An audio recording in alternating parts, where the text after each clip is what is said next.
nobody wants to listen to me, man. Nobody wants to listen to me. I say things for a reason. I'm like NXT TakeOver.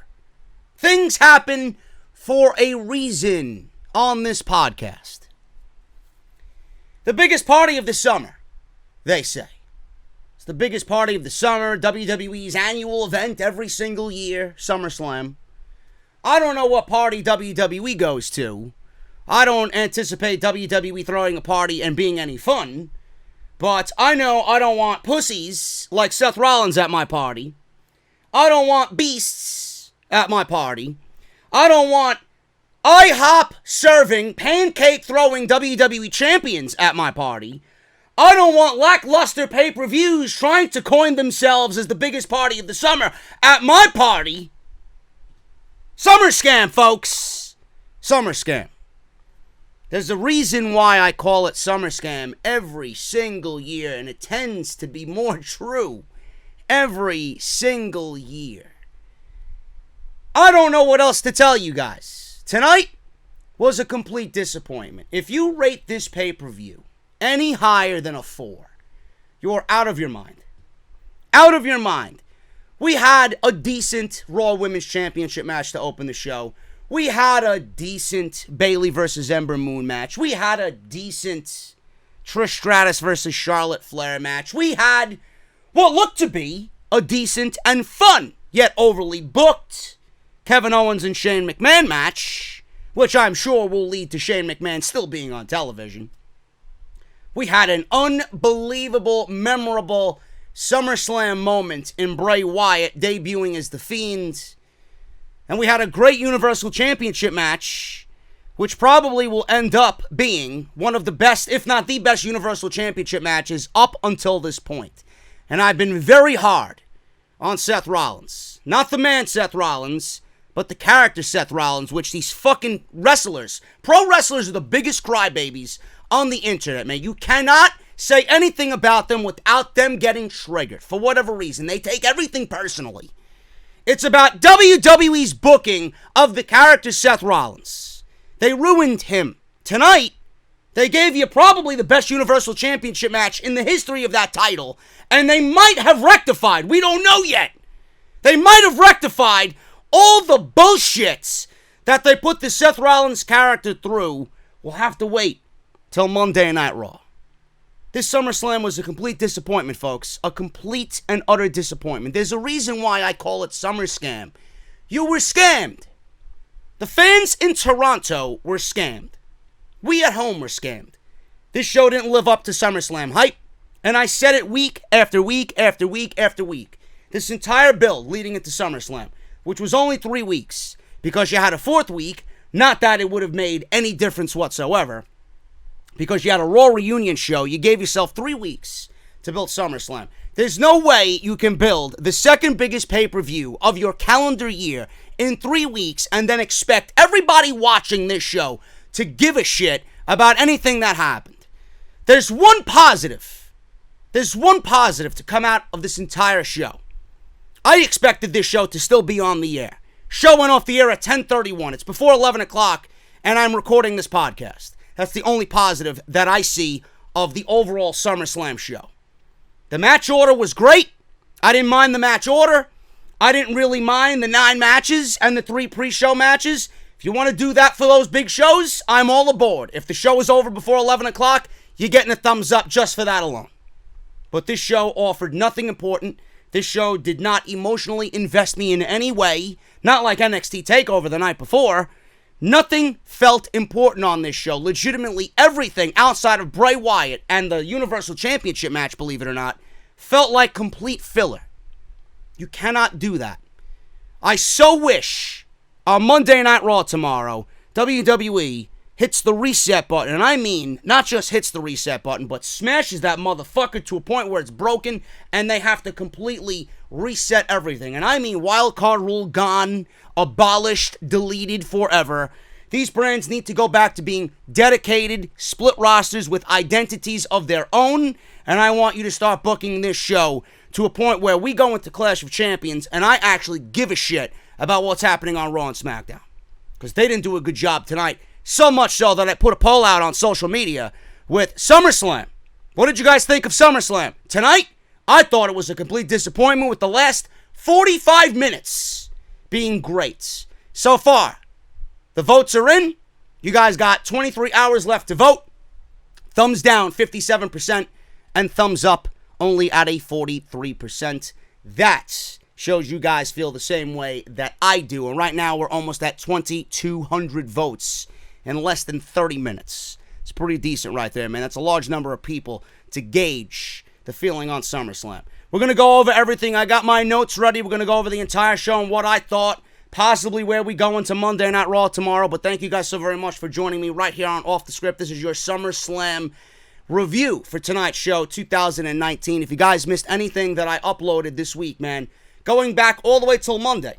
You got Monday Night Raw, SmackDown Live, NXT predictions we did on Thursday. We did the SummerSlam predictions on Friday. Off the Script, episode 286, part 1 on Saturday.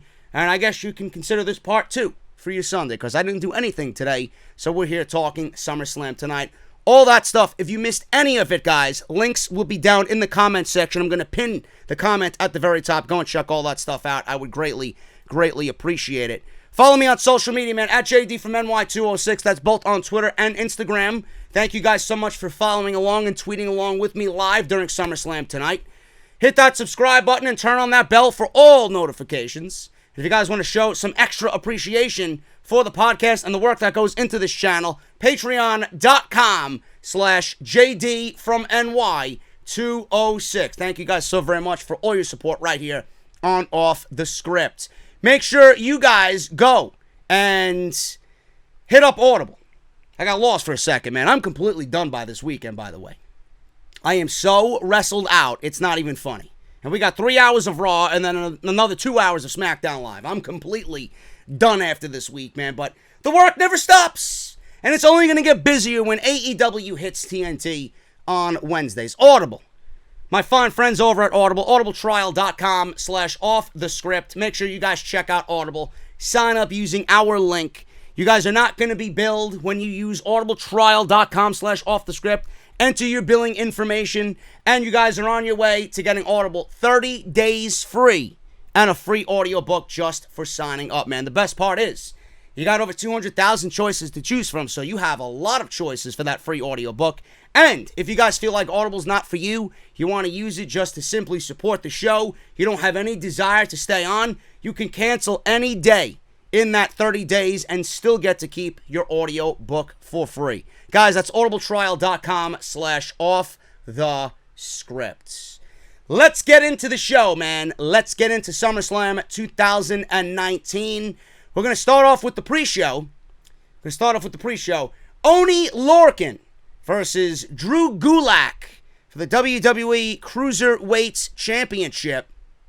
I actually tuned into this one late because my WWE network was fucking up so badly, and I know because I tweeted it out, and I seen all the response that you guys got, and you gave that same response right back to me. I'm doing the same thing as you, JD. I'm trying to refresh. My network was being streamed from an Amazon Fire Stick. I had to refresh every fucking 5 minutes. It was completely stuttering. It went from HD to like fucking 140. It was ridiculous, man. And it just buffered. Throughout most of the evening. I don't know who was using my fucking network. It was probably my dad and my brother. I don't know. But a message popped up saying that I reached my limit for WWE Network streams. This never happened before. Because my dad and my brother usually watch these big pay-per-views with me. And they're streaming from the TV and the computer. I never had an issue with that. Throughout all the show, it gave me a maximum limit of WWE Network reached, whatever. I forgot the exact message that I was getting, but it was so frustrating. This was the first night in a very long time that the network gave me trouble, and I know that they just switched servers, and they've been undergoing maintenance, and they gave the WWE Network a new home, but that's ridiculous. That is truly ridiculous. I had no issue with TakeOver last night. I watched that entire show for 3 hours straight with not one problem. Tonight, SummerSlam completely gave me an issue and a headache all evening, and I missed about a good 5 to 6 minutes of the Cruiserweight Championship match with Gulak and Oney Lorcan. So I only caught the ending, and I seen that Gulak retained the Cruiserweight Championship. So what I got here is what I watched, because I didn't go back and watch, nor did I care to. So there you go. Oney Lorcan I seen was smacking around Gulak a few times like he usually does. He's got that Massachusetts strong style, Oney Lorcan. And I know he's a fucking savage because I watched him in NXT. He's a tag team with Danny Burch. So I know Oney Lorcan is legit. The guy's a tough guy. I would not want to get in the ring with Oney Lorcan, man. He is a savage. So he was smacking Gulak by holding his face. Lorcan charged a few times, but he was trying to get a submission hold, and he couldn't get his submission hold locked in. Lorcan then rocked Gulak and dropped him with a big uppercut. Lorcan got fired up, and he was trying to get the crowd behind him. Gulak hang on to the apron, and he was hanging on by the apron cover. Not the apron itself, but the apron cover was in the ring. I don't know how it got into the ring. I don't remember, but he was hanging on to the apron cover. Gulak stepped on his hand, and he tried to regain control. Gulak reached up from the mat. He was on the mat back first. He tried to reach up from the mat with a big right, and he hit Gulak in the throat. Or he hit Lorcan in the throat. And then Gulak followed up with a Cyclone Crash for the pin, and that was it for Gulak to retain the Cruiserweight Championship. So I didn't really see much of this, nor did I really care about this. I really didn't give a shit about what happened here. I know Gulak has been doing some of the best work in his WWE run with this run to the Cruiserweight Championship, but this match came about in 6 days. They determined Oney Lorcan in a six-pack challenge on 205 Live. Really wasn't all that spectacular here. And Drew Gulak, of course, retained the Cruiserweight Championship. Absolutely no reason to take the title off of him after he just won it from Tony Nese. So Drew Gulak retains. Right choice. Gulak is going to go on. To whom, I don't know. I don't know who they have on 205 Live, but I think right now is the right time to get Chad Gable in the mix for the 205 Live crown and be the face of that brand. I would love to see what Gulak and Chad Gable can do, and I hope to God that when that happens, it's not on the pre-show, because I can guarantee you, those two guys in the ring are going to tear WWE a new asshole. Put them in front of a live audience on the major show, in front of the main audience, not the pre-show, and let them go. I guarantee you what you get is going to blow everything else away on the card. That's what I want to see, and that's where I think they'll end up going after Oney Lorcan, because believe it or not, there's nobody else on 205 Live that even stands a chance to go up against Drew Gulak. Buddy Murphy and Apollo Crews. I don't know why this was on the fucking pre-show. This was randomly made. They probably chose these names out of a hat, but we got Buddy Murphy in his first match since coming to SmackDown Live. His first match happening on the SummerSlam pre-show. Now, Buddy Murphy came out with new theme music. So I'm hoping that this is some sort of change for Buddy Murphy or some sort of investment from WWE management. They changed that ridiculous theme music that he had when he was on 205 Live, and they gave him some new theme music. It sounds very generic. I thought I was watching somebody come out during the early 90s run of WWE Superstars. But Buddy Murphy, either way, got new theme music. Like I said, hopefully that is an investment from WWE management. Started off here with Apollo Crews with a huge knee strike and a quick cover for a 2 count. Apollo tried to fight back until they both connected with a double cross body block. Apollo then tried with a flurry of offense. Murphy off the second rope. He got caught. Apollo turned it into a Samoan drop. Standing moonsault. Goes for the cover. Only gets a 2 count. Apollo goes up top. Murphy kicks Apollo's head in between his legs. Always a nice spot. Murphy does it fantastic. Takes Apollo off the top rope with a sit-out powerbomb. Murphy hit a devastating knee strike. Went for Murphy's Law. Cruz reversed that into a 2 counts. Cruz then dumped Murphy to the outside. Went for a standing moonsault.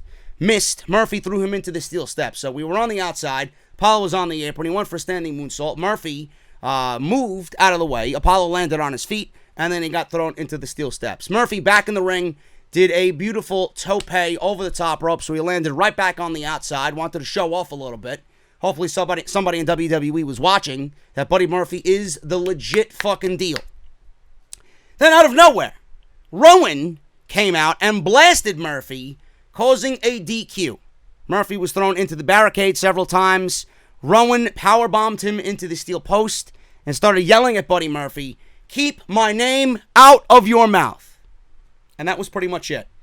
So Buddy Murphy got to show off some of what he could do here on Apollo Crews on the SummerSlam kickoff show. And they continued the storyline with Daniel Bryan, Roman Reigns, and whomever tried to kill Roman Reigns with the forklift and the vehicle. We have no idea what happened with that vehicular incident on Monday Night Raw. So we don't know what happened there, but Rowan, and they're playing this storyline up on the pre-show, which I appreciate, because if you didn't watch, you missed something happen here. It wasn't overly important, but you missed some sort of continuation here in this Roman Reigns saga as to who is hunting down Roman Reigns. So they attack Buddy Murphy, and we don't know what's going on. This could be a red herring. This could be something set up by Daniel Bryan. They even showed Daniel Bryan watching this on the monitor while Rowan was beating up Buddy Murphy. This could be a way to cover up Buddy Murphy, or Buddy Murphy could not be a part of the entire thing altogether. I don't know. This was the last time we seen anything from this storyline all night. Roman Reigns, Daniel Bryan, and Rowan did not show up on the SummerSlam main show. They're probably saving it for either Raw or SmackDown Live, so I found that to be very interesting. A SummerSlam show without Daniel Bryan and Roman Reigns. I'm glad they didn't make the match, because it really wouldn't have fit into the overall flow of the show. And I don't want them to waste something so big by getting it on SummerSlam when 9 matches was clearly more than enough on this show. If you want to count the pre-show, 12 matches altogether. So I didn't mind it whatsoever. In fact, I've been saying, save it for the debut on Fox. Really. And that might not be the only thing that they save for the debut on Fox. We'll see. We'll see. We'll talk about that a little later when we get to the Randy Orton Kofi Kingston disappointment. That was the WWE Championship match. But I like this, man. They played up the nice surprise that Buddy Murphy was on the show. He was getting his first match. And then Rowan came out to have some sort of continuity here in the overall Roman Reigns saga. I enjoyed that. So hopefully we see more of Buddy Murphy moving forward. Alexa Bliss versus Nikki... Oh, actually, I'm sorry. Not Alexa Bliss versus Nikki Cross. Alexa Bliss and Nikki Cross versus the Iconics for the Women's Tag Team Championship.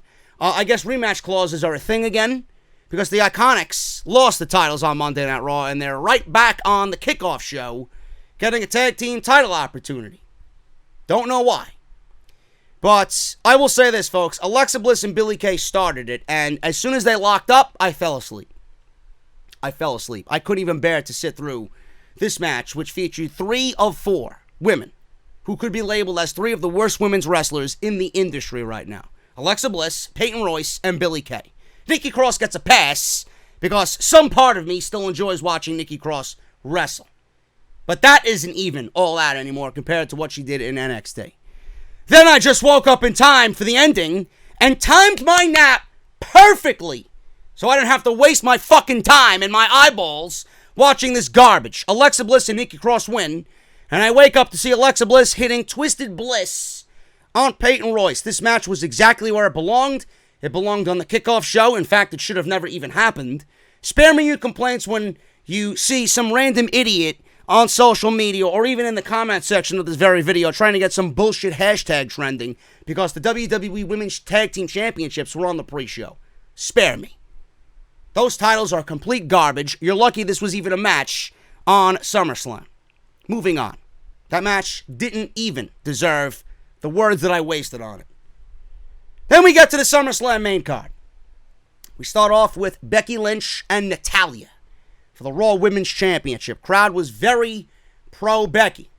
More so than I realized, more so than I even anticipated. I thought that Natalya was going to get some sort of hometown welcome. She's from Calgary, Alberta. She's a Canadian native. She's part of the Hart family dynasty.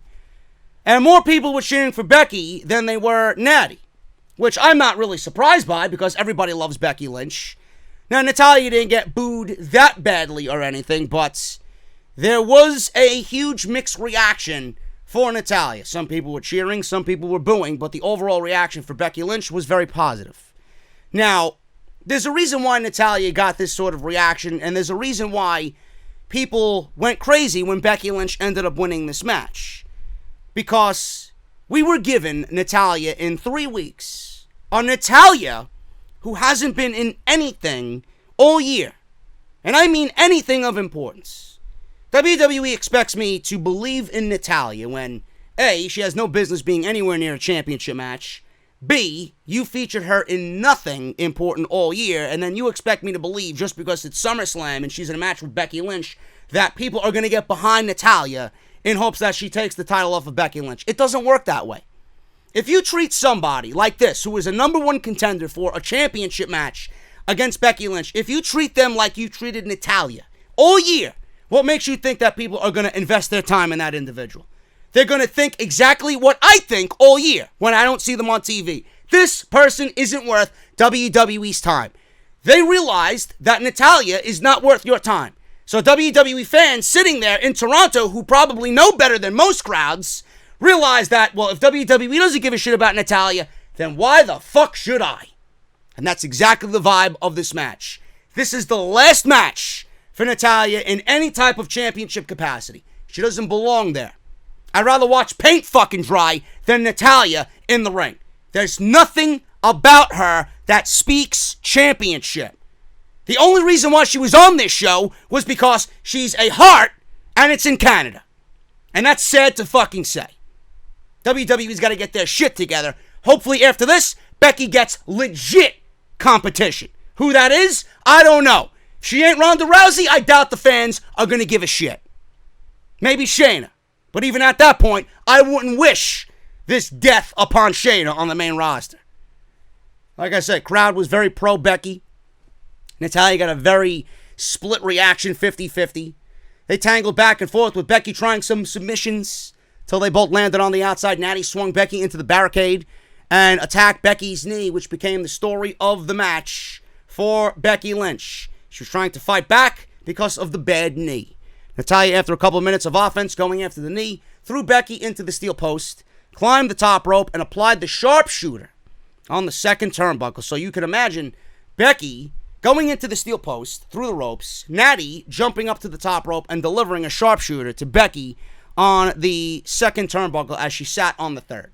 This reminded me of Uncle Brett doing the sharpshooter around the steel post like he usually did when he was in his prime defending the WWE Championship. Now, I can honestly say I've never seen that done before, so it was pretty cool to see that. And it was a nice take, like I said, on Bret Hart's sharpshooter when he used to do it around the steel post on the outside. Becky escaped, and both were on the outside. Becky shoves Natty into the steel steps, shoulder first, which became the story for Natty. So now Becky was fighting behind with the knee, and Natty was fighting behind with the shoulder. So that clearly played into both of their finishing moves. The knee because of the sharpshooter, and the shoulder because of the disarmer by Becky Lynch. Back in the ring, Natty somehow got a beautiful superplex on Becky off the top rope. Becky countered a Natty basement dropkick and applied a sharpshooter on Natty of her own. Natty crawled to the corner and used her legs to thrust Becky into the corner turnbuckle. Becky tried to bounce back. Natty then blasted Becky with an enziguri and applied the disarm her. So we had both women trade finishing moves. Becky did the sharpshooter, and Natty did the disarm her finishing move. Becky tried to counter mid-ring. Natty got the sharpshooter on Becky. Crowd went crazy. Becky crawled halfway out of the ring to the ropes. There's no rope breaks because it's a submission match. There's no disqualification. There's no rules. So the rope break means nothing. I'm glad that they lived up to that rule here at SummerSlam.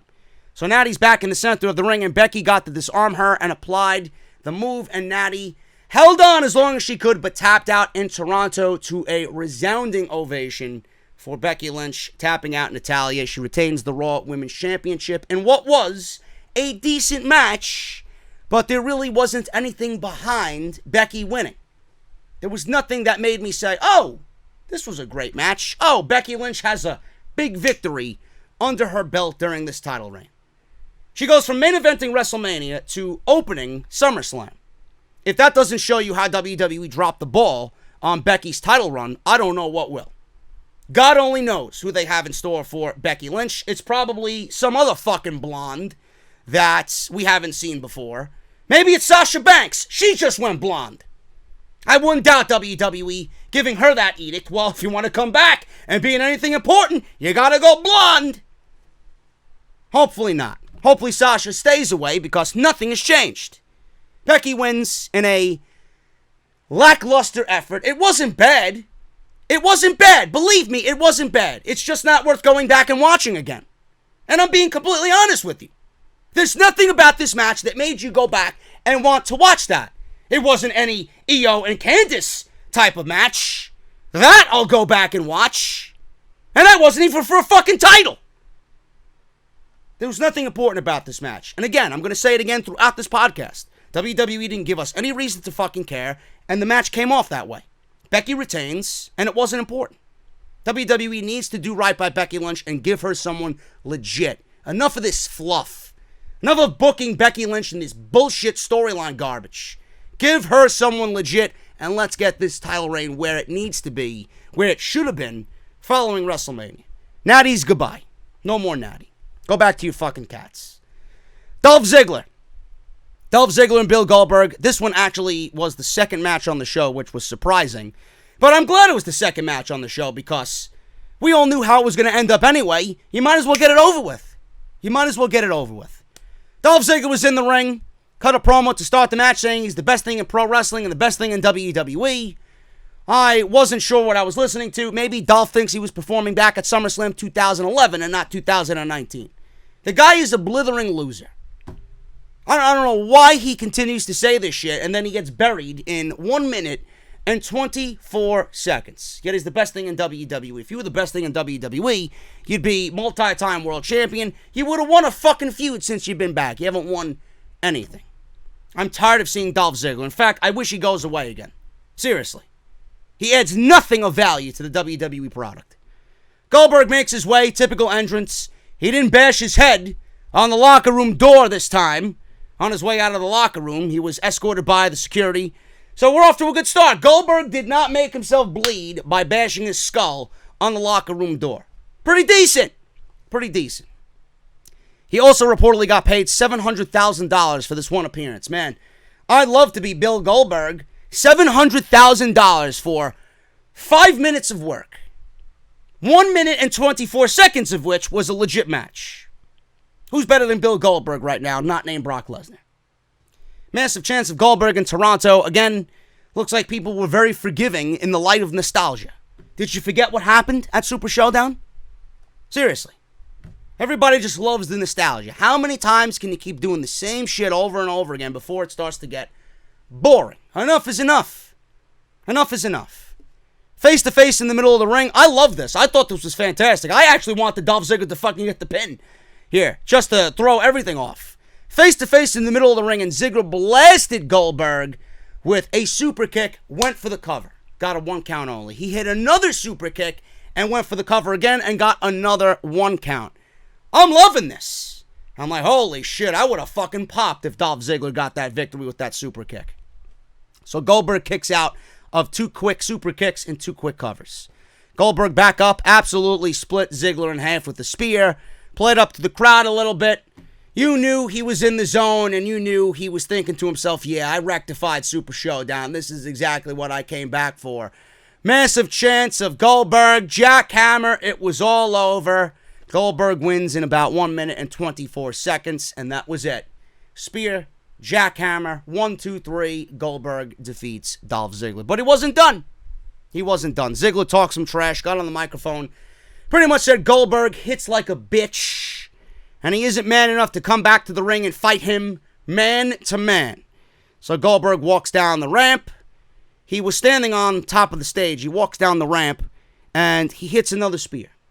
So then he walks away again. He completely goes to the back. Ziggler gets on the microphone again and pretty much repeats himself from what he just said. Goldberg hits like a bitch. I knew you didn't have it in you to face me man to man. I can beat you.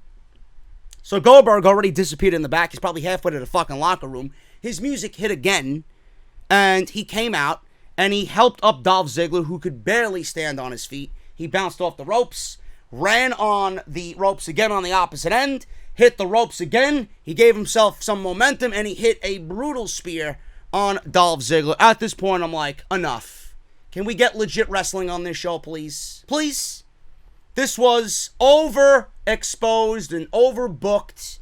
We didn't need any of this shit. 1 was enough. 1 spear, 1 jackhammer. Go home. You only came back to rectify Super Showdown. The more WWE had him go out there, the more that they wanted to fucking just make you forget about what happened at Super Showdown. Yes, we know Goldberg can hit a spear. Yes, we know Goldberg can deliver a jackhammer. It was, by the end of the third one, it felt forced. It really did feel forced. And we all knew why he was back.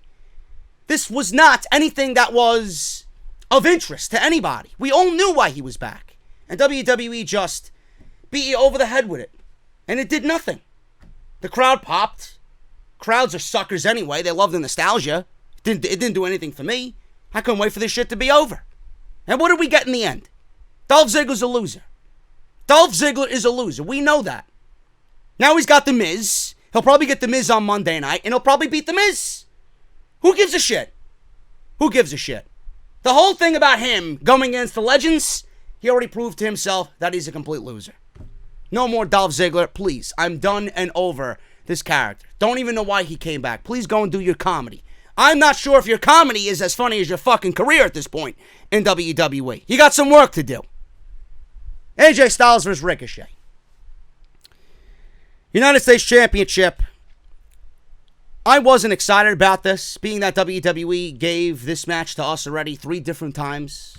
This is the 4th time for AJ Styles and Ricochet. You talk about just over and over and over and over again, rinse and repeat. This is of no interest to me.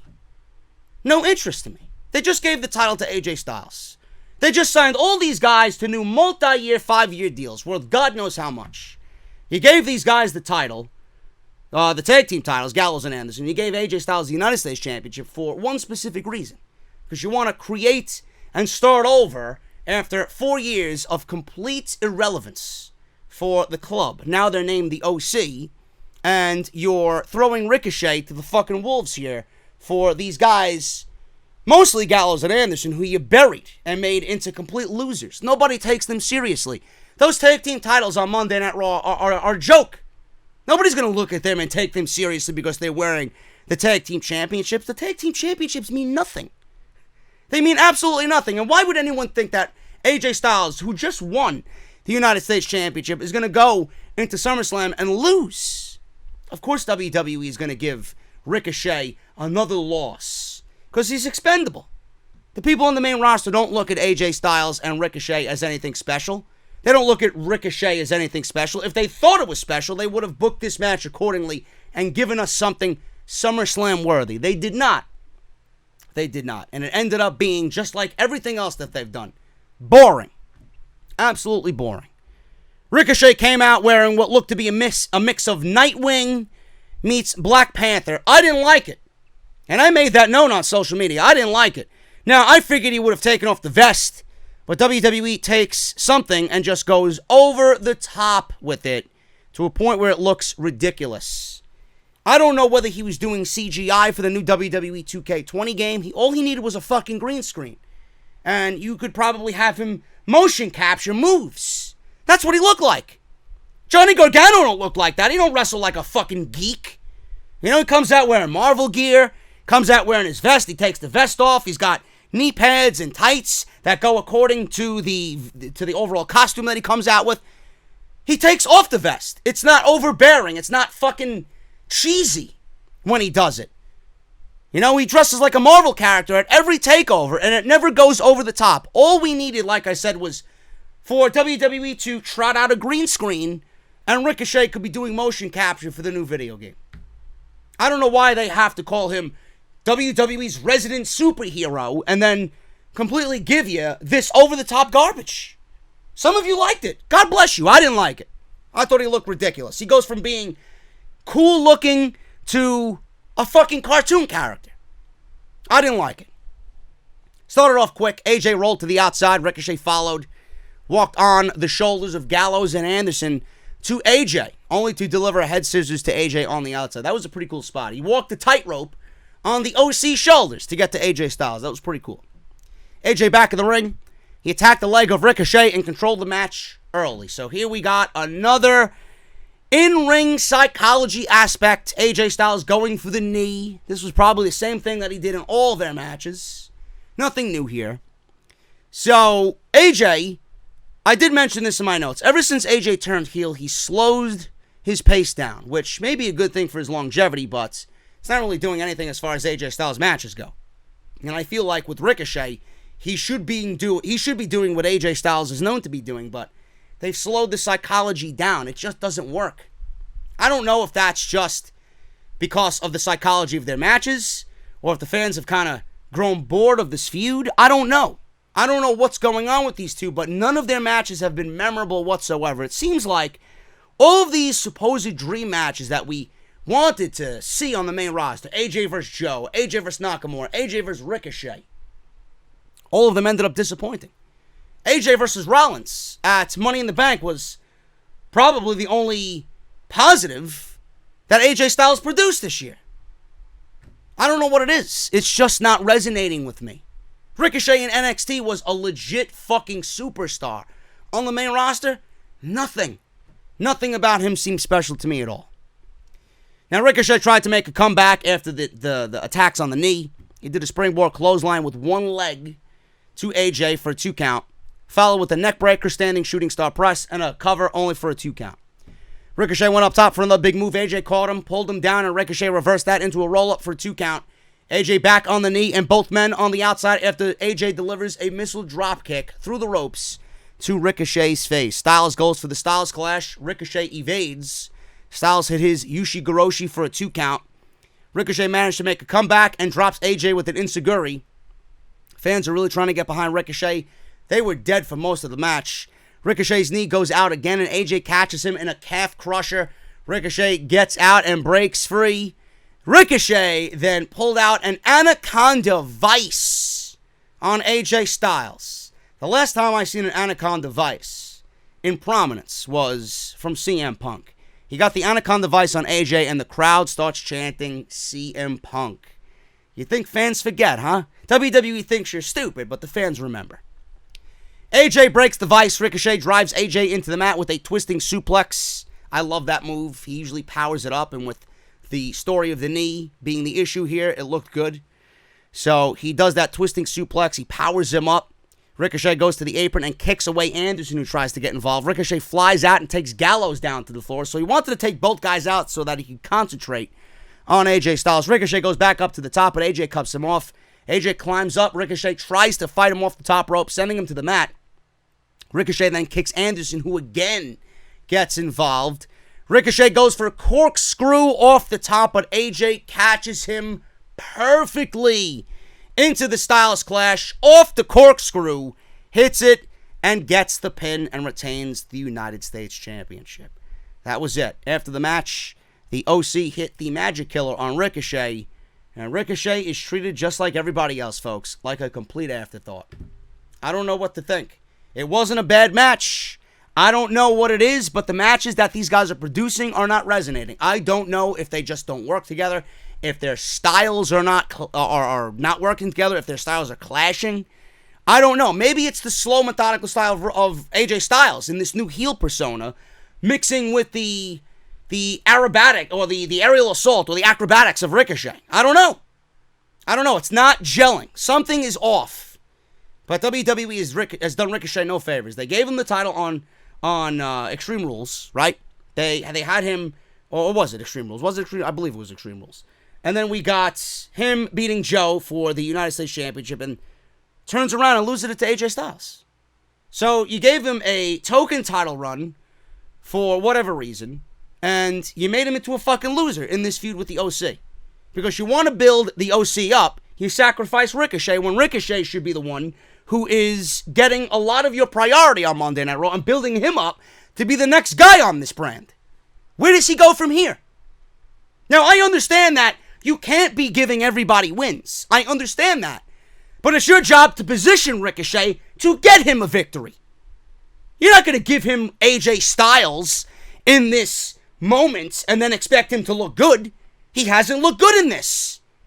And this is a guy who you should be giving top priority to on Monday Night Raw. I ask again, where does he go? Where does he go? I don't know. And quite frankly, at this juncture, I don't care. You ruined him so much to a point where I don't find him to be special anymore. I don't. Back in February, I was worried because you called him up from NXT. I'm like, all right, they're doing a decent job with him and Aleister Black. And now that he's on his own, he don't look that good at all. WWE's got some work to do, man. Ricochet, he continues to take these losses. Nobody's going to legit give a shit about him. You know, he can do this, he can do that. You call him a superhero. Superheroes don't lose all the time. Superheroes got to get that W sometimes. Ricochet is not any type of superhero right now on Monday Night Raw. Bayley versus Ember Moon, SmackDown Women's Championship. This is something that I looked forward to. I really look forward to this. But again, this is the product, and I even said this on social media. This was the product of WWE building something completely out of nothing and making no sense of it. You built this in 3 weeks. It came about in a way with Ember Moon where nobody took Ember Moon to be a legit, credible threat to the championship. You give her this championship match because she beats Charlotte in 60 seconds, which did nothing for Ember Moon at all. That's not really a victory you're going to hang your hat on. Yeah, I beat Charlotte Flair, but it was in 60 seconds due to a music interruption by Bayley. Then Bayley chooses Ember Moon for her opponent at SummerSlam. And then you have Ember Moon get embarrassed. You have her lose to Alexa Bliss in a tag team match with Bayley and Nikki Cross. It was Alexa Bliss and Nikki Cross versus Bayley and Ember Moon. You have her take the pin from Alexa Bliss. Then she eats a Bayley to belly. And then you put her in a match against Natalya, and you have Natalya treat her like a fucking pushover, which didn't make any sense to me at all. So instead of building Ember Moon up as a credible threat, you embarrass her, and then she goes into SummerSlam, and nobody's expecting her to beat Bayley just based off what you did to her in the weeks leading up to SummerSlam. What did you do with Ember Moon before the 3 weeks? She was in fucking catering, putting plastic forks and spoons down for everybody in the fucking catering department. How can anyone believe in Ember Moon when she hasn't been given anything at all? She hasn't done anything to get a title match. Bayley chose her because there was nobody else for her to choose. She chose Charlotte. The world was going to come to a fucking end. She did nothing. She's done nothing on this brand. And it resonated with this fucking audience. The crowd knows. You give this woman 3 weeks of nothing, you're going to get nothing in return for two women who I would love to see in something important with an entire crowd behind them. We didn't get that here. And it ended up being disappointing because nobody was invested. Bayley kept control.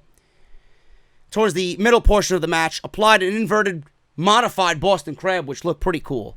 Moon broke it up with a shot to Bayley's leg. Moon launches Bayley into the ropes. Bayley came right back with an elbow to the back of the head. Moon blocks a clothesline and delivers a super kick. She drops Bayley. Bayley goes to the floor for a little timeout. Moon runs the ropes for a suicide dive, but Bayley meets her at the ropes with a big forearm. I love Ember Moon's suicide dive. Did not connect with it here. Bayley met her with a forearm. Bayley brings it back into the ring, goes up top. Moon gets up and cuts her off. Moon then climbs up and hits a big Hurricane Rana. I loved Ember Moon's look tonight. She had the ripped wrestling tights, and she had her typical garb on, and she had like war paint on her face. She took this seriously. It's just a shame that WWE doesn't take Ember Moon seriously. Moon immediately followed up with some knees to the face, a modified, I would say a jawbreaker / code breaker. I don't know what it was, but she got a 2 count on it. Moon started to get frustrated at this point. Moon then blocks a Bayley to belly and fights Bayley off. Bayley gets pulled into a powerbomb from the top, but Moon only got a 2 count. Moon kicks Bayley in the back. She goes up top, but Bayley climbs up to cut her off. At this point, I believe she was going for the Eclipse. Bayley cuts her off, and Bayley, instead of, being the recipient of an Eclipse, goes up to the top and quickly hits a huge Bayley to belly suplex off the top rope, covers Ember Moon for the victory. And that was it. That was it. These women got about 10 minutes, and that's all it was worth. Seriously. And I hate that I'm saying that because Bayley is awesome. WWE does not take Bayley to be serious. Bayley is a champion right now, keeping it warm for Charlotte. That title is coming off Bayley as we get into October. Believe me.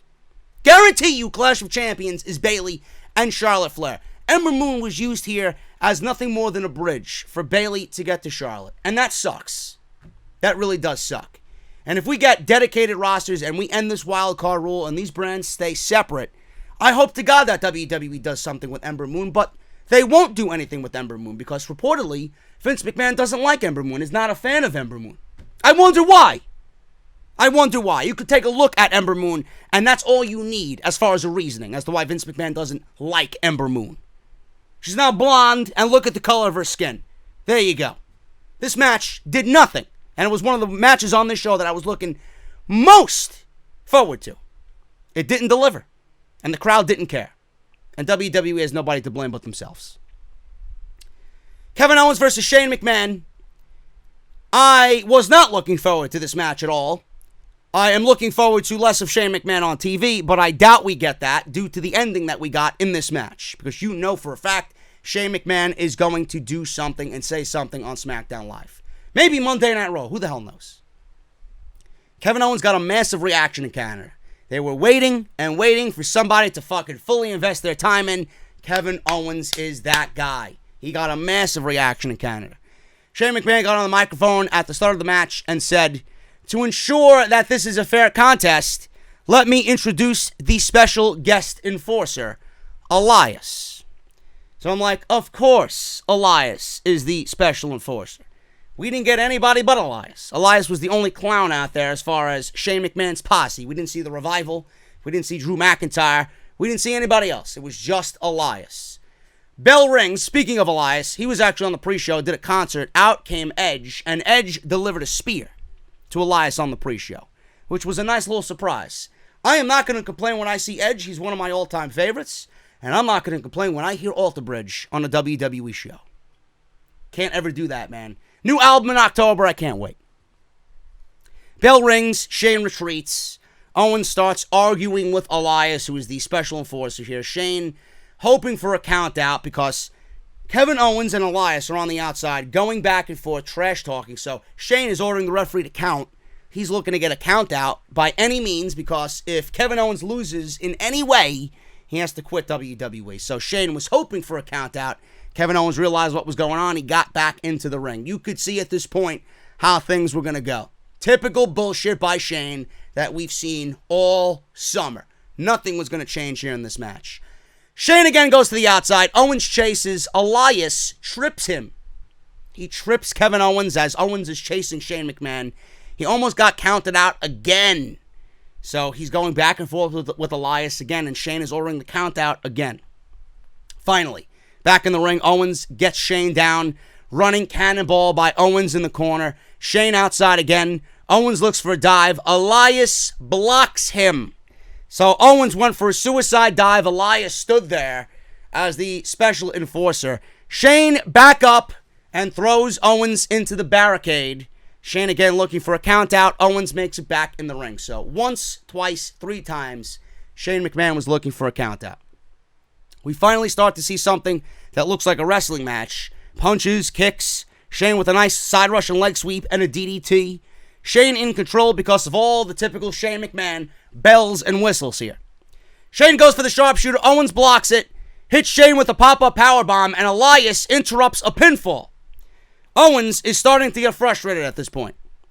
Elias then throws a steel chair in the ring.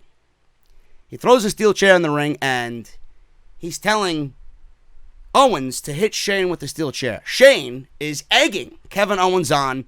Hit me, hit me. He's even pointing in his chin. Hit me with the steel chair. He wants Kevin Owens to get DQ'd because by any way Shane wins this match. Could be count out, DQ, whatever. Kevin Owens has got to quit WWE. So Owens throws the chair away and starts yelling at Elias. I see what you're trying to do. I see what you're trying to do. Shane from behind comes in for an attack and accidentally hits Elias, who jumped on the apron to argue with Owens. So Owens ducked out of the way. Shane hits Elias inadvertently. Owens with a super kick on Shane. Goes to the top rope for a senton. Runs to the opposite end for a frog splash off the top rope. Cover, and Elias pulls the referee out of the ring. Owens on the apron. He does a senton to Elias, takes out both Elias and the original referee. So, again, all the typical bullshit, bells and whistles for a Shane McMahon match. He takes the steel chair that he was going to use on Shane and uses it on Elias. Can't get DQ'd by hitting Elias with the steel chair. He's not in the match. And the referee's down. So he blasts Elias with the steel chair over and over and over again. He goes back into the ring to hit Shane with the steel chair because the original referee is still down. The original referee gets in the ring, sees Owens about to hit Shane with the steel chair, and says, no, you're going to get disqualified. So he takes it away, and the referee turns his back. He throws the chair outside the ring. Elias is down. Referee don't give a shit. Turns his back. He throws the chair out of the ring. While the referee's back is turned, Owens hits a low blow on Shane, followed by a stunner, and wins this circus of a match here at SummerSlam. This was incredibly overbooked, but the crowd ate it up, and nobody really expected anything close to a normal match with Shane McMahon. I don't know why you would want a normal match with Shane McMahon, but this was fun. At the end of all this circus ended up being quite enjoyable. So there's a positive here in this review. Wasn't anything that I'm going to go back and watch, but for the live show, it was enjoyable. It got Kevin Owens a victory over Shane McMahon. I doubt this is the last we see of Shane McMahon on TV. The low blow is definitely leaving things open for interpretation. Kevin Owens looks legit, and clearly the fans want to get behind him. Hopefully WWE keeps him on the path that they have him on, and eventually they go all the way with him. I could see when Randy Orton eventually takes that WWE Championship away from Kofi Kingston, that Kevin Owens is going to be the next in line. That's where I feel it's headed. Randy Orton as a heel against babyface Kevin Owens could be a solid matchup for the WWE Championship on SmackDown Live. We'll see what happens, but Kevin Owens is getting more over and more over and more over. I hope WWE doesn't stray from that, especially that we're in Toronto on Monday and Tuesday, that they continue building Kevin Owens up as a legit guy. Because right now he's looking legit. They got to keep him feeling legit. Charlotte Flair versus Trish Stratus. Dream match, which is Trish Stratus' final match in WWE. So they say.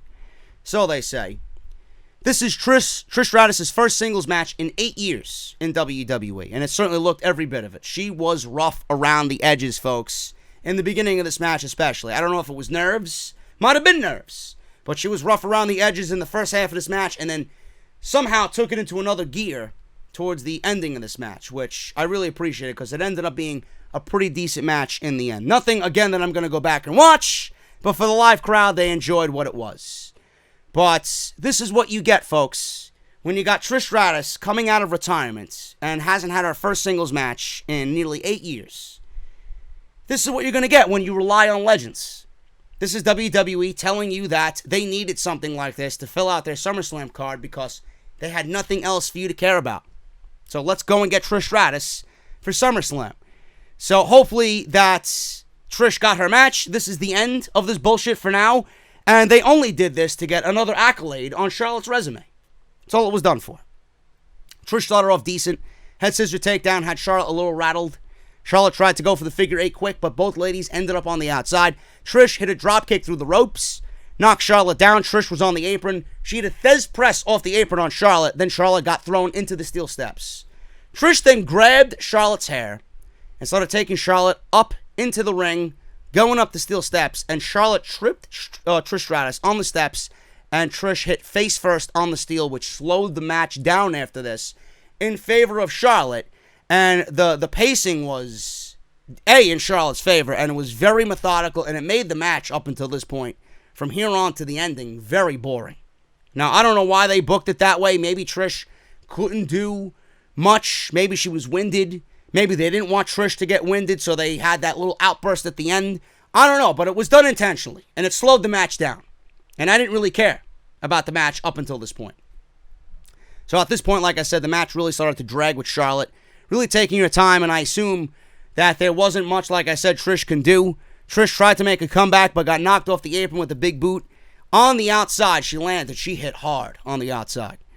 Charlotte went for her terrible-looking moonsault. She didn't hit it, or anywhere close to it, but she hit a moonsault, and she missed. Charlotte went back to the apron, tried for a move, but Trish turned it into a modified flatliner. After a series of chops, Trish starts licking her hand in her traditional fashion, goes for that big knife-edge chop on Charlotte. Charlotte's in the corner, and Trish tries to charge into a big boot. She gets hit with a big boot.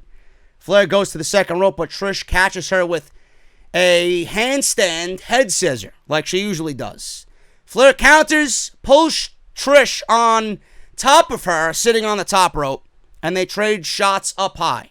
Flair was trying to go for a huge powerbomb, But Trish turns it into a big hurricanrana from the top rope. Crowd went crazy. It looked good. And thankfully, nobody got killed. 2 count only there by Trish. Trish went for her chick kick, and Charlotte ducked. Flair hits Trish with a big boot again. Flair then delivers knees, working on Trish's legs. As of now, she pulled down the knee pad and tried working on Trish's knees with an exposed knee. And Flair went for the figure 4, but Trish blocks it, rolls her into a 2 count from the figure 4. Trish catches Flair in a figure 4 of her own.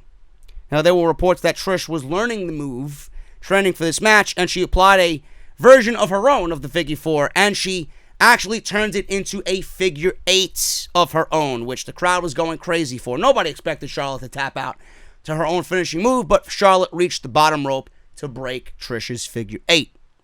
Flair goes for a spear, but hits the corner, and Trish moves out of the way. She hits the middle turnbuckle. Trish comes back with Stratisfaction, but Flair kicks out at 2. Match is pretty decent up until this point. Like I said, Trish started off decent, then it got slow. She looked rough around the edges, and Trish picked up the pace as the match went on. It wasn't bad by any means. It's not something I'm going to go back and watch, but Trish looked decent for her first time back in a singles match in 8 years. So, Trish comes back with Stratisfaction, like I said. Flair kicks out at 2. Flair and Trish then trade shots from their knees. They fight back to a vertical base, start chopping each other. Trish tackles Flair with a jackknife cover. Trish comes back with a chick kick, so she's trying to go for the win. She's pulling out all the stops here as Trish Stratus. Trish waits for Flair to get back up, looking to put her away. Flair turns around and hits another big boot. After that, it was over, folks. Flair applied the figure 4 in the middle of the ring, then she bridges into the figure 8, and Trish Stratus tapped out. After the match, Trish got the hometown thank you. She stood on the top turnbuckle of all 4 corners, and she gave a goodbye to the Toronto crowd. Again, there was nothing wrong with it, but it was nothing special at all. And again, this is what you get for 3 weeks of television trying to book this match in 3 weeks. There was nothing special about it. Trish came back, she looked decent. It wasn't bad. But what did it do for you in the end? Please, let me know. Are you going to go back and watch this again? The answer is no. It was one and done. Now Charlotte can move on to Bayley, and we could get a 9-time reign from the Queen, Charlotte Flair. Exciting, I know. Kofi Kingston versus Randy Orton. WWE Championship. I was actually looking forward to this match. Outside of seeing how Trish and Charlotte did together, and outside of The Fiend making his debut, I was looking forward to this match because I loved the video packages leading up to this match. I thought they did a fantastic job of just presenting these matches in the history between Kofi and Randy Orton. So I was one to think Randy Orton was going to win this match, and I was wrong. We didn't get any winner in this match at all. And being that we got Clash of Champions in a little more than a month, hopefully WWE gives the proper build to what we're going to get here as far as a rematch. We're going to get this match again at Clash of Champions. I don't even know what's going to happen there. Again, it could be another no contest, and we might not have a winner there, and we might get it in October, which I'm not opposed of. I'm not opposed to that whatsoever. Kofi Kingston and Randy Orton for the WWE Championship. Randy Orton at the start handed Kofi a pancake. There was a pancake lying in the ring, and we all know that Randy Orton made fun of Kofi Kingston and his pancake antics. I LOL'd because the pancake looked all fucking soggy and whatever. You know, must have been in fucking Big E's tights or whatever, I don't know. But Kofi was handed a pancake. I laughed, and chants broke out of Kofi's stupid, Randy sucks at SummerSlam. That's something new. I didn't expect that at all. So the match started out with Kofi getting an early advantage on Randy Orton. Nice step-up double axe handle shot off the top by Kofi on Randy Orton. Randy then hit his signature thumb to the eye. Signature move by an old-school wrestler. Thumb to the eye always stops someone dead in his tracks. Kofi tried to go up again to the top. Orton pushed him off the top turnbuckle, and he hit the barricade down below. Pretty decent spot there. On the outside, Orton slams Kofi Kingston on the announce table, rolls Kofi back in the ring for a cover, and Kofi kicks out. Orton then began working his methodical Randy Orton pace, a methodical Randy Orton style match. And this is what Randy Orton does, folks. Randy Orton is not about fucking acrobatics, flips, dives, gymnastics. He's going to work a fucking match. You're either going to find it to be boring or you're going to find it to be fucking awesome. And I found it to be pretty boring because the crowd certainly didn't give a shit about this either. And again, it all goes back to what I said. You can't get people involved in something that you built on TV for 3 weeks. No matter how good the video packages are, you can't tell a story with these two guys based on video packages. People want to see something materialize in front of them live in the ring. Give me a reason outside of what's going on here. The fans did not translate what we seen on the video packages to what we were seeing in the ring. I didn't know what to think. I'm like, fuck, this is boring. This is boring. And it didn't change my mind after the fact either. There was one spot in this match, but it was too little too late. So on the outside, Randy Orton slams him on the announce table, rolls Kofi back in the ring for a cover. Kofi kicks out. Orton then began working his methodical pace. Back outside, Orton tried to whip Kofi into the steps. Kofi jumped over the steps. Then he ran over the steps again and hit Orton with a big jumping chop. Back in the ring. Right back outside. So they went in the ring, right back outside. Orton clotheslined Kofi, slammed him on the announce table again. Orton threw him back in the ring for a cover, 2 count, working that methodical pace still. Randy, again, methodical, tried for a superplex off the top rope. Kofi caught him. Kofi off the top, jumps into Randy and delivers a DDT. So he jumped off the top rope and delivered a DDT onto Randy Orton in the ring. Kofi with a big chop, a big drop kick, a flying clothesline, a boom drop. Then he set up for trouble in paradise. Orton caught him into a backbreaker, his signature modified backbreaker. So that was that. All that offense that Kofi did, stopped by Randy Orton's backbreaker. He knew what was coming. He knew trouble in paradise was coming. Orton is no dummy. Orton mocking Kingston. He tried to do the New Day clap. He was doing it in a very I don't give a shit way. Now, I don't even know if Randy Orton gave a shit about being in this match. It certainly didn't look like he gave a shit. You know? You either get two versions of Randy Orton. You either get a Randy Orton that wants to be there, or you get a Randy Orton like you did tonight, where it looks like he didn't give a shit about being there. I don't know when Randy Orton gives a shit about being there. I don't know when we're going to get a Randy Orton that gives a shit about anything. He just moves at a pace that he doesn't give a shit. You know, I don't know whether that's good or bad. Certainly plays up to his character, but the match really didn't benefit from this slow pace. You're in there with Kofi Kingston. Pick it up just a little bit. I would appreciate that. So he tried to do the New Day clap. Orton went for his hanging DDT and tossed Orton. Orton was tossed to the outside by Kofi. Kofi then, up to the top rope, went for the trust fall, and he delivered the trust fall into Orton on the outside. Barely connected with him, by the way, on that trust fall. Back in the ring, Orton eventually hit his draping DDT, took his time to set up for the RKO.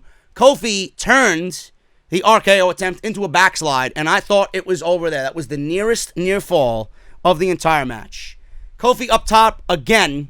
I remember that RKO that he went for? He hit it. Kofi came off the top and mid-air landed right into an RKO. Randy Orton never went for the cover. He never went for the cover. He lied on his back, and he started laughing at the work he just showcased to everybody. He thought it was over. He thought he could end it at any time because he hit the move in that fashion. And he didn't go for the cover. He just laid there laughing his ass off. At this point, I knew Randy Orton wasn't winning this match. I knew Randy Orton wasn't winning the WWE Championship because if that was that spot there and it didn't end the match, there's no ending that we're going to see. We're not going to get another ending that tops that. So if Randy Orton didn't win there, then the match was not going in Randy Orton's favor. Kofi rolled to the floor. Orton followed after the RKO. Orton grabs Kofi in front of his family. His family was sitting at ringside, his wife and his kids. Right in front of his wife and his kids, Kofi didn't take this too kindly, and he snapped. Referee counted the match out, and he declared the match a double count out. This was the fastest double count out I've ever seen, I think. I don't know. I don't know why it was a double count out. They didn't spend a lot of time on the outside, but it ended in a double count out. Fucking lame. Lame. I'm thinking back to last year's SummerSlam with what they did with AJ Styles and Samoa Joe in the WWE Championship match. They gave you a no finish. They gave you an indecisive finish. The same thing this year with Kofi and Randy Orton. This was 3 weeks. There's one positive and one negative to this. It was a double count out. The fans in Toronto started chanting bullshit. A bullshit ending for a WWE Championship match at your second biggest pay-per-view of the year. Whose fault is that? This is WWE's fault. Because they didn't build this match up properly to even want to give you a good ending. Or a legit ending to this match. The fact that it was built up in 3 weeks, everybody should have realized that this was going to a no decision. So this was merely a stage to set them up for Clash of Champions. That's all it was.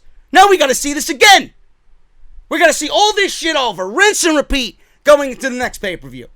We got a bullshit ending here to set the stage for the next pay-per-view, so no wonder the crowd chanted bullshit. Ridiculous. This is what you get. This is what you get. Kofi grabbed a kendo stick, being that Orton tried to disrespect him in front of his family. Kofi grabbed a kendo stick and blasted Orton with it, breaking it over his back. Kofi goes over to his family and embraces them in this very, very, very disappointing WWE Championship match. Again, none of these matches, folks, I wanted this to be good. I tried to get into this, and I couldn't. This was boring. Absolutely boring. Up until the RKO spot off the top rope, this match was boring. I don't know what else to tell you. Every other match before this was boring. Nothing really stood out. It was just there.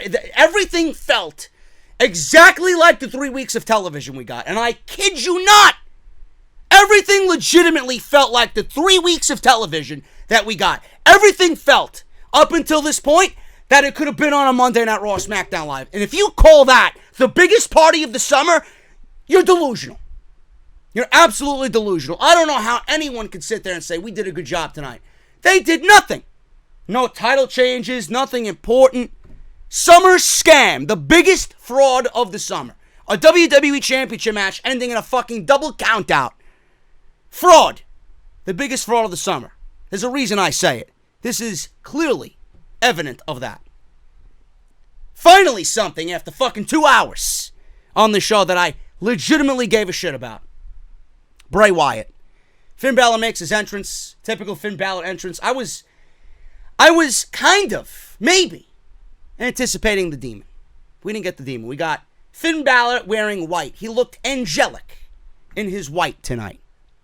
Then Bray Wyatt came out. And this was easily, by far and away, the best thing on this show. Absolutely the best thing on this show. The screen flashed, "Let him in creepy demonic lettering. So right there, I am completely in. I'm letting you in, bro. I'm letting you in. Then Wyatt appears on the stage as the Fiend. We don't see what's going on. It's complete blackness. It's complete dark. The Fiend marches to the ring with new music. His music was fucking awesome. Now, I'm thinking maybe something along the lines of Slipknot. I'm thinking something like with a harder edge. This is what I envisioned before we got to SummerSlam tonight. Something with a harder edge.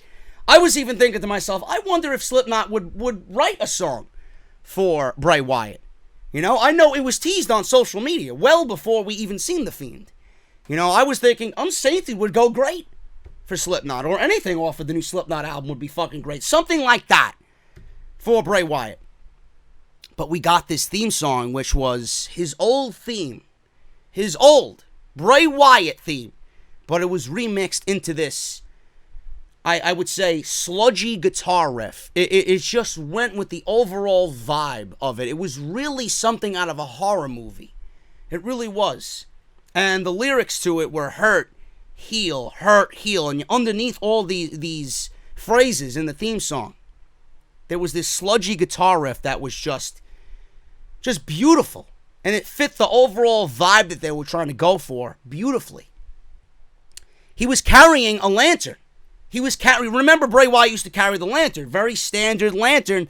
He used to sit in the rocking chair. He used to blow the lantern out.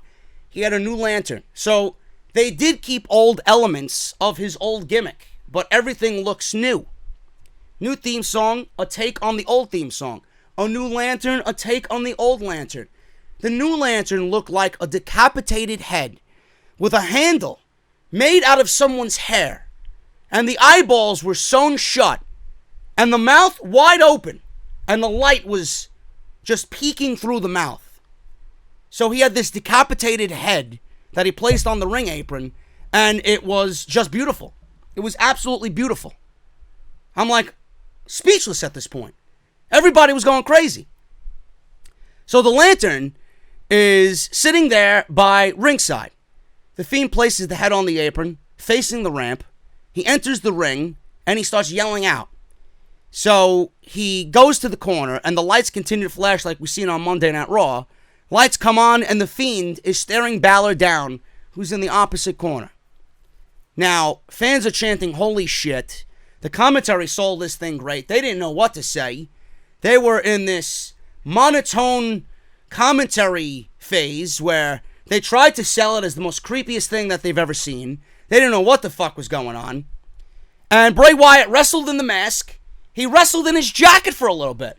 I thought he was legitimately going to wrestle in the whole getup for the entire match. They lock up. Fiend slams Balor down on the mat by his neck. He stomps on Balor and then takes his jacket off and throws it away. Wyatt stomps again, sends Balor into the ropes, knocks him down with a vicious headbutt. Wyatt takes Balor to the corner, starts working him. Fans are chanting, yowie wowie. Balor fights from the corner, but Wyatt whips him across the ring. Wyatt then turns upside down and stops Balor in his tracks. Balor charges, but the Fiend locks him up and slams him again to the mat. Now, all through the match, Wyatt is kind of going in and out. He's like holding his head. He don't know what to do. He's like having fucking thoughts in the ring. Someone is clearly speaking to him in the ring, and he don't know what's going on. It's like he's demonically possessed in the middle of the ring. Wyatt grabs Balor in the middle of the ring while Balor is on his knees. He snaps his neck. Balor falls down. Wyatt delivers a big uranagi. Wyatt gets down in Balor's face, crawling over and then back.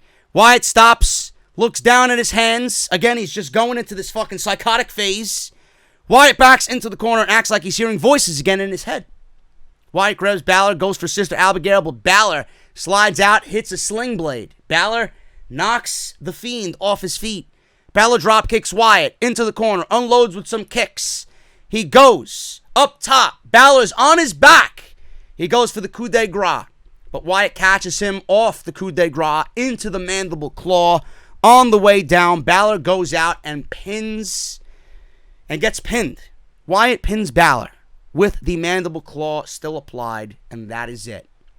That was it. Wyatt was, I don't even know, in the ring, on the ramp, lights went out, they were flickering, and it went to black. And that was pretty much it. I said it on social media. This was the best thing by far on the entire show. The one tweet that I sent out about this got the most traction all night. And I said, if WWE fucks this up in any way, shape, or form, they need to be revoked of their creative license. There's no way that they could fuck this up. Absolutely no way. My brother texted me, legitimately. My brother texted me saying that this is going to give kids watching this show legit nightmares. I don't know what they were going for, he says, but this legit is going to creep people out. If you're a youngster or if you're someone of a young age watching this shit, this is going to legit creep you out. This was fucking absolutely beautiful. I can't wait till news comes out to see who was in on this entrance and what they did to set this all up. Because this was perfect. This is their next legit superstar. Bray Wyatt is their next legit superstar. If they fuck this up, this company doesn't deserve any creative license whatsoever. There's no way. There's no way. This was the best debut that I've seen in a very long time. A very long time. They nailed literally everything. The match went exactly as it should have went. It went the length it should have went. Wyatt got the win with a finishing move that we all hoped that he would be handed down from Mick Foley. Mick Foley was on the pre-show talking about Bray Wyatt and the attack from Bray Wyatt. So fitting that he would end the match with the mandible claw. There are elements of the old Bray Wyatt mixed with many new elements of this new Fiend character. There's no way WWE could get this wrong. Win, win, win. This is the guy that needs to be your next Universal Champion. This guy needs to go on one of the biggest win streaks that this company has ever seen. There's no one that should even come close to this. This is their time to build a legit superstar, someone that we can be emotionally invested in. They had everyone. Bray Wyatt had everyone in the palm of his hand tonight. Do not stray from that. Don't overexpose this. Don't bear this down upon us and just fucking make us get tired of it. You have something special here. This is like talking to a fucking wall with WWE. More times than not, when something resonates with the crowd, they can't wait to give it to you 10 fucking times over. You don't need to do it. You already got our attention. Do the right thing. That's all I want from you. Again, there's no way they could fuck this up. If they do, a lot of people are going to be very unhappy. This was awesome. SummerSlam moment made. One moment out of an entire fucking pay-per-view. Bray Wyatt got a SummerSlam moment that will go down in the history as something that was fucking incredible for his first match under a new gimmick. Finally, guys, Seth Rollins versus Brock Lesnar for the Universal Championship. This match started. The bell rang. I put it in my fucking notes. 10:14. This match started at 10:14. I'm like, holy shit. I don't know whether I was fucking dreaming or if WWE got smart all of a sudden. Bell rang at 10:14. Now, Lesnar charged at Seth and rammed him into the corner. He rammed into the corner. Seth's ribs were taped. He came out wearing this heavy tape around his waist. He kneed him in the guts. Seth landed on his feet after a German suplex. Brock went right for his bread and butter. He went right for the German suplex. Seth flipped through the German suplex and landed on his feet. Then he hit a quick stomp for a very believable near fall. I legitimately thought the match was over. Now, I loved this because I don't think anybody expected Seth Rollins to flip through a German suplex. I didn't. Everybody expected Seth to get a beat down and then make a late comeback and pull off a miraculous victory. I was hoping that Seth didn't win the fucking match. But I loved how they went about this. This was different. And they made it different because nobody has ever countered, in recent memory, nobody's ever countered Brock Lesnar's German suplexes like Seth Rollins did tonight. So I very much appreciate the effort that they put in to make this look and feel different than every other Brock Lesnar match that we've seen and different than what these guys did at WrestleMania. There was no way that they were going into this giving us 4 minutes in the SummerSlam main event. No way. Absolutely no way. Seth landed on his feet after a German suplex. Then he hit a stomp and a near fall. Crowd went crazy. Absolutely crazy. There is something about Brock Lesnar. You might not love him. You might fucking hate him. You might not want to see him in the WWE, period. But when Brock Lesnar is in a match like this and someone gets a near fall like that, I don't think anybody's thinking, anything but, man, Lesnar's a fucking savage. This is awesome. So Lesnar does have a certain thing about him that when something like this happens, it really gets people going because it's believable. And they make it believable. Now, Lesnar rolled to the floor. After the stomp, he rolled to the floor. Seth went for a kick, but Lesnar overhead suplexed him. Seth landed on his feet. Again, he flipped through a German suplex and nailed 2 super kicks to Brock Lesnar. He went for the stop, but Lesnar caught him in the stomp and gave him an F5. Lesnar did not follow up with the cover as he was selling the 2 super kicks. This was awesome. The first 2 minutes of this thing was superb. Lesnar picked up Seth then by the tape. That tape that Rollins had around his waist, Lesnar picked him up and flung him like a child. He flung him, spun him around, and threw him halfway across the ring with this industrial tape that was wrapped around his waist. That was awesome. That really fit the whole fucking image of what Lesnar has been doing to Seth Rollins over the past couple of weeks. And really went for the ribcage because that was the story of the match. Is Rollins going to be able to battle back with the injury or the amount of fucking suffering that he's gone through with the ribcage? So I love that. Lesnar stomped on his ribs. He yelled, "Suplex City time, bitch." And then Lesnar went right back to German suplexing Seth Rollins. This time, Rollins did not flip through. 3 German suplexes. Lesnar then attacked Rollins at ringside. Seth continued to cough and sell the injury, the suplexes, the fucking tape spot. He was gasping for breath. Lesnar lifted Seth at ringside and was going to send him into the ring post. Seth slipped free, shoved Lesnar into the ring post. Seth threw Lesnar into the post a second time. Seth quickly threw Lesnar into the ring to avoid a double count out. I'm glad someone had the wherewithal to fucking get him back in the ring.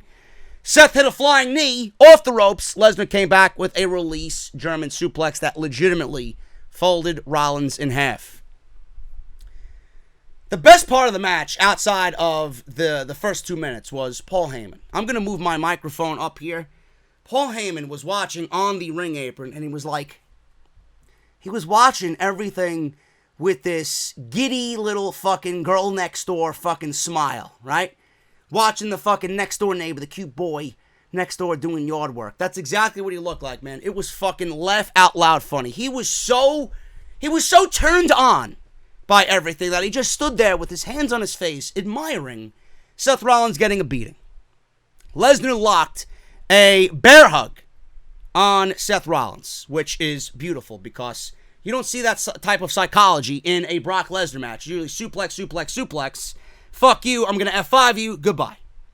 So the psychology of a bear hug, I actually appreciate it. I really do. So Heyman started yelling at Seth in the bear hug. Give up now. Everyone will respect you for it. Seth then avoided a charging Lesnar, who went shoulder first into the corner.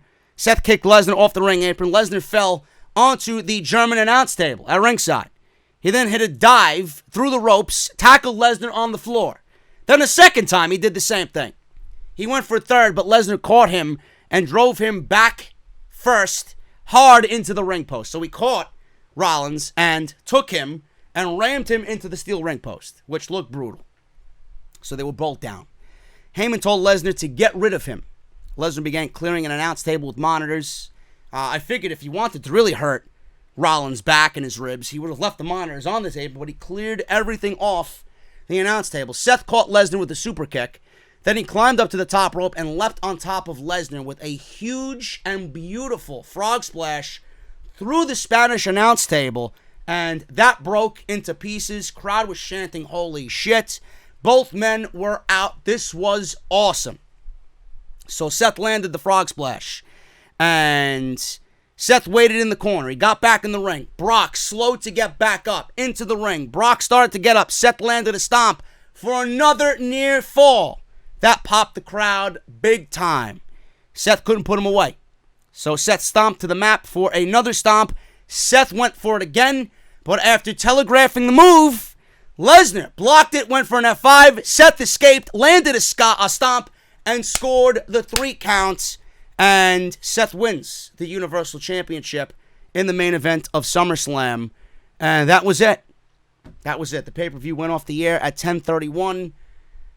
I don't know what else to say, folks. I have a few things to say. I don't have anything else to say about the match, but it was fucking awesome. This is probably the best Universal Championship match that they've ever produced. Whoever produced this match deserves a fucking raise. Lesnar, when Lesnar shows up to work, I know I don't like Brock Lesnar in the role that he's been in the majority of his runs.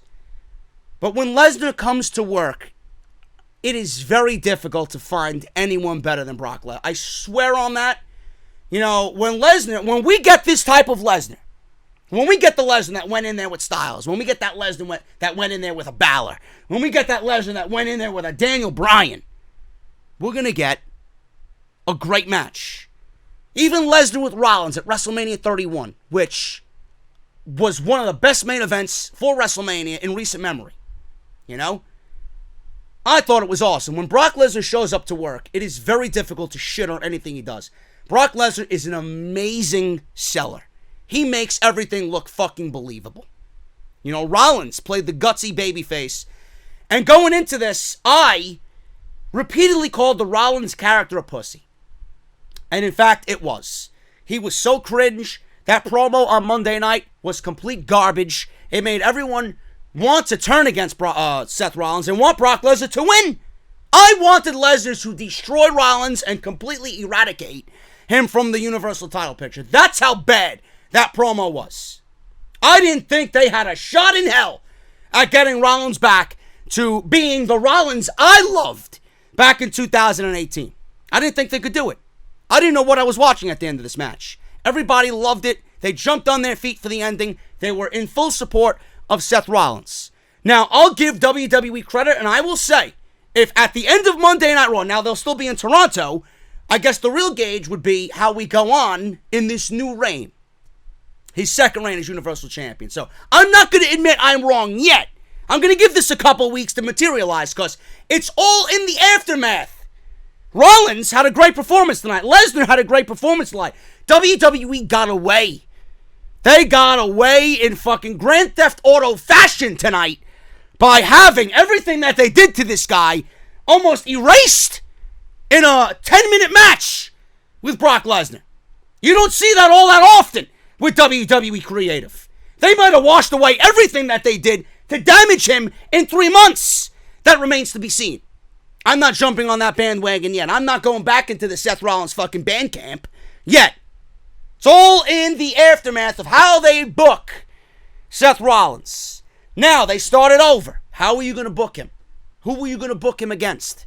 Are we going to see the sniveling pussy Seth Rollins, or are we going to see that 2018 Rollins that burned Monday Night Raw down and gave us classics?